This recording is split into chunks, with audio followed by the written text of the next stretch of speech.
apa jadi sehingga bisa mendatangkan rezeki juga dan menghilangkan kesusahan juga untuk kedua pihak maupun tuan rumahnya. Masya Allah. Tapi ada lagi pertanyaan yang harus aku tanya lagi. Kali ini aku mau nanya sama Ustadz Ahmad Ridwan nih. Iya gimana? Ustadz AR benar nggak sih? Tidak hanya menghilangkan kesusahan, tapi menghilangkan juga bahaya. Karena aku pernah dengar katanya waktu Rasulullah bertamu ke rumah sahabatnya, ketika Rasulullah pulang itu bahaya, bahkan binatang melata itu pun ikut gitu keluar dari rumah itu. Aku maksudnya seperti apa itu Ustadz Ahmad Ridwan? Aku penasaran deh. Kita bahas deh. Kita bahas. Mohon penjelasannya Ustadz AR, silakan. Bismillahirrahmanirrahim. Assalamualaikum warahmatullahi wabarakatuh. Waalaikumsalam warahmatullahi wabarakatuh. Alhamdulillah wassalatu wassalamu ala Rasulillah wa ala alihi wa ashabihi wa mawala. Wala hawla wala quwata illa billah wa ba'du. Bicara tentang memuliakan tamu, Islam adalah ajaran yang begitu sempurna dalam memberikan tatanan, dalam memberikan arahan, dalam memberikan sebuah petunjuk praktis bagaimana kita memuliakan tamu dan bagaimana kita menjadi tamu. Karena hidup ini tidak lepas dari dua perkara. Anda menjadi tamu atau Anda menerima tamu. Begitulah sebaliknya. Karenanya tatkala kita bicara tentang yang satu ini, pasti tidak ada yang tidak bermanfaat. Di dalamnya penuh hikmah, banyak sekali maslahat.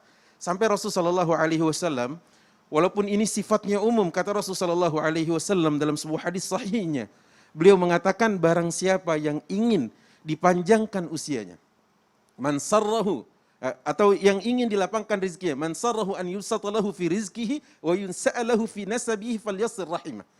Tapi apakah kemudian lantas benar kalau seandainya kita datang bertamu, semua keburukan milik tuan rumah serta merta langsung hilang, atau bahkan hewan melata ikut serta pulang bersama tamu itu dan keluar dari rumah si empunya rumah tersebut. Maka kita katakan dalam tinjauan hadis yang ditanyakan oleh Mas Sony tadi, Bang Sony tadi, bahwa sesungguhnya tidak ada ditemukan riwayat ini dalam 9 kitab hadis. Wallahu a'lam bishawab. Itu hasil penelusuran kami. Tapi kalau memang ada nanti itu menjadi ilmu insyaallah buat kami. Tapi kalau kita lihat bagaimana riwayat, kan sebenarnya apa yang dikatakan Rasulullah SAW adalah panduan buat kita. Jangan sampai begini, ini kan baik. Tapi dinisbatkan kepada Rasulullah selaku orang yang ingin menjaga kehati-hatian adabnya kepada Rasulullah, tetap tidak boleh sembarangan. Kata beliau mengatakan, man kadzaba alayya muta'ammidan falyatabawwa maq'adahu minan nar. Barang siapa yang berdusta atas namaku, kendati itu baik, maka hendaknya dia mengambil tempatnya di neraka kelak. Nah, bagaimana dengan kemuliaan hadis atau riwayat tentang menjamu tamu? Wah, luar biasa, banyaknya bukan main. Sampai Rasulullah SAW memberikan sebuah arahan, wala ya'kulu ta'amaka illa taqi, dan hendaknya tidak memakan makananmu kecuali orang yang bertakwa. Tadi Habib Utsman sempat menyinggung itu. Kenapa? Karena di dalamnya nanti ada penuh rasa syukur. Di dalamnya ada penuh dengan sebuah hal yang akan dia terima. Andai makanan itu tidak baik, dia tidak mencelanya. Nah, bagi pemilik rumah yang kedatangan tamu, bersyukurlah. Kenapa? Pintu kebaikan sedang Allah buka bagi Anda. Bukankah kata Rasulullah SAW, sururun tudkhiluhu ala muslim. Sebuah kebaikan adalah kau masukkan kebahagiaan kepada seorang muslim. Bahkan Rasulullah menggantungkan kesempurnaan iman kita kepada Allah dan hari akhir adalah barang siapa yang beriman kepada Allah dan hari akhir, hendaknya ia memuliakan tamunya.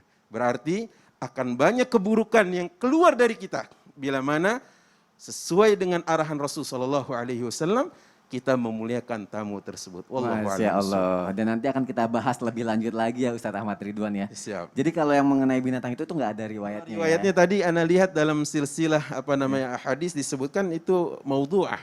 Karena ciri-ciri hadis-hadis dhaif dan lemah itu adalah rinci sekali dalam memberikan maslahat atau manfaat.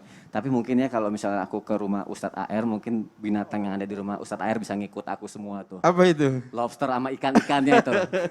Karena kan Ustadz AR budidaya lobster sama ikan kan. Mungkin kalau aku ke sana aku borong, jadi binatangnya ngikut aku semua tuh. Lain lagi ya? Lain lagi, baik Masya Allah. Ikutnya dibayar apa enggak?